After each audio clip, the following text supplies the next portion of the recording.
what's going on, y'all? T-Bob here. And Jake as well. And you're about to watch a little OTB LSU.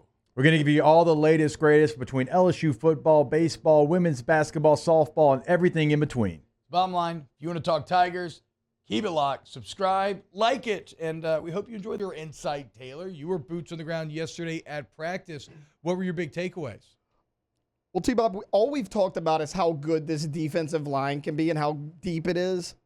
The offensive line got the best of them yesterday. Yeah. It wasn't even close. I mean, I was only there 15, 20 minutes, but where they kind of had us standing was right where the O-line, D-line. I mean, it was just 5-on-5 there.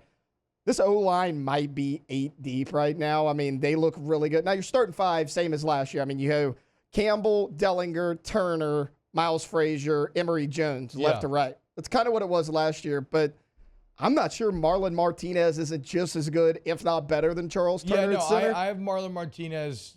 Either way, he's your interior swingman. He looked really starter. good. He can go anywhere in the Mason Lunsford looked really good. Oh, Real that's lean. right. Forget about really, Lunsford. really lean, which you can expect that from a 4-year guy. He doesn't have that baby fat anymore.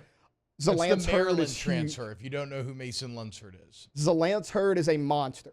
Is he wearing 53? He is wearing 53. Okay. Maybe needs to cut a little bit of weight, but I mean, the guy he's massive. He's manhandling people already. I mean, if any of those 3 guys had to step in and start, I mean, you'd probably feel pretty good about it right now. I mean, this O-line might be 8 deep, and they were getting the best of the D-line, including Mason Smith. I mean, I told you before the show, like, Mekhi Wingo made a couple plays, and then as far as, like, your depth pieces, Jordan Jefferson, he looked pretty good on the defensive line as well at tackle, but the O-line, like, really stood out yesterday at practice. Yes. I mean, Taylor, that's why Taylor knows what part of the game to watch.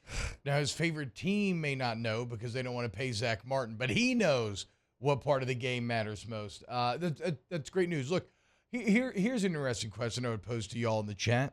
If LSU is going to win an SEC championship this year or win the West, right? Like if they're going to compete with Georgia legitimately to try to win the SEC and maybe make a playoff, what needs to be the strength of this team, offense or defense? To win a championship? Win a championship. I mean, you know, I know what the traditional answer is here, but I feel like it's the offense. Yeah, I was about to I say, feel like this that's where day the and age majority in of your college talent football lies. You have the quarterback that's second in Heisman voting. Like, the defense needs to be good enough. You can't be a bad defense, but I don't see this LSU defense carrying them to a championship. I can see this LSU offense doing Well, they don't need to. Go back to 2019. Yeah. Like, people are like, oh, that team was so great. That defense was not elite. I mean, they finished 28th, 30th in the country. They were solid. They were not elite. You could see that again because what do they always say in camp, T-Bob? They're like, oh, well, the defense is a little ahead of the offense, but that's True. to be expected.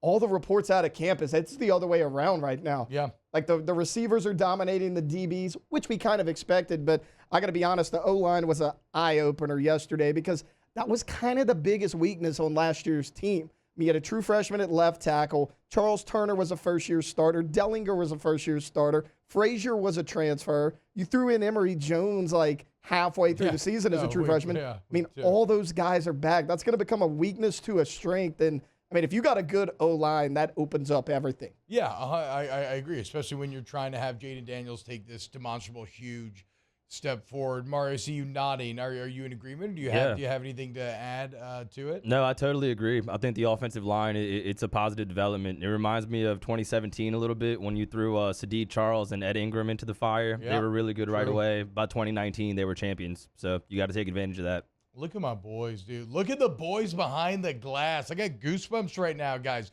Bring in the takes, bring in the insight this morning. That's the good stuff, guys. That's what we love here. That makes me very, very pleased. I need to get out to practice, too. I'm very jealous of you. It sounds like it was a good time. We'll definitely be going out to that player practice. I'm going to try to get some before. I just need these freaking kids to get back in school, man. It's killing my wife. Wow, Jake, what incredible takes. I mean, those guys, they're just the best. I think so. And if you think so, again, hit the like button, subscribe, ring the bell so you get notifications when we post every single day here on OTB LSU.